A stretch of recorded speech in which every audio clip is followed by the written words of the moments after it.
Dollar Tree water bottles. I'm going to show you how to do it. First, we're going to sand.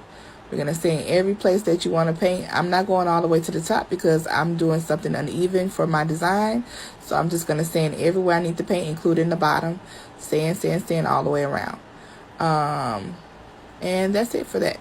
So next thing, oh, this is my coffee cup. I love it. I got it from Dollar Tree. They're very durable cups. I've been pouring my coffee in that cup for a year. Okay, so now we're going to go to paint. We're going to paint everywhere I sand, including the bottom. We're going to paint and keep painting and keep painting to make sure everything is covered in space.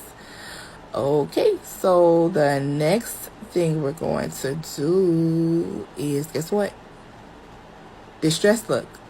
Get a paper towel. Make sure you thin it all the way out. Thin it as much as you can. White streaks. That's all you really want to see. A really distressed look. And after that, we're going to do a second coat of paint. And we're just going to keep brushing and stressing it out. That means go as thin as possible. Thinnest white coat you can. And now we're going to do Mod Podge. After the paint dries for about 30 minutes, put a coat of Mod Podge. You're going to go a little bit above the edges of the paint just for sealing purposes. And now we're going to cut. Pre-cut is good, but my Cameo was closer, so I used the Cameo. Go up a notch to make the weeding easier.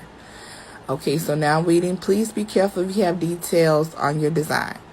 Weed and pull slow. Do not pull fast. I had a lot of details, so you can't tell, but I did pull slow. Now we're going to do our application. As you can see, I did one side. That's because I wanted to make sure I did it right. This is my first time doing it. You want to make sure you put the other side, the design on the other side evenly. So I got two things to hold my bottle so it will not roll. And once you put those two things in place to keep that bottle still, you're going to go down and put that application. You're going to start in the middle first, and then you're going to smooth it to the sides. So you're going to see what I'm doing. Down in the middle, smooth it to the sides. Down in the middle, smooth it to the side. You're going to add a lot of pressure on it so that decal can be on that bottle smoothly. You see I'm going zoop, zoop, zoop, zoop, zoop. And then you're going to peel at a 90 to 45 degree angle very slowly. This video is sped up, but you're going to go slowly.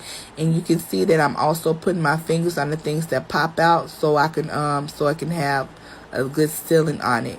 This is permanent vinyl. It's supposed to last for a long time if you apply it right. So make sure you go really, really slow and always add pressure on it. If you feel like something's not going on, coming off easily, put some more pressure on it. It's normal. It happens all the time. Just be careful. Do not speed through this process because it can be a disaster. You might have to do it all over again. So then after that, we're going to go to the other decal. It's slowly coming off. It's taking forever. But I'd rather do it right than fast. So now we're going to do the Stranger Things. Always reuse your transfer tape. Do not throw it out every time. That's ridiculous. Unless it gets too, not sticky anymore. Okay, so we're going to do the same thing. We're going to add pressure to peel off.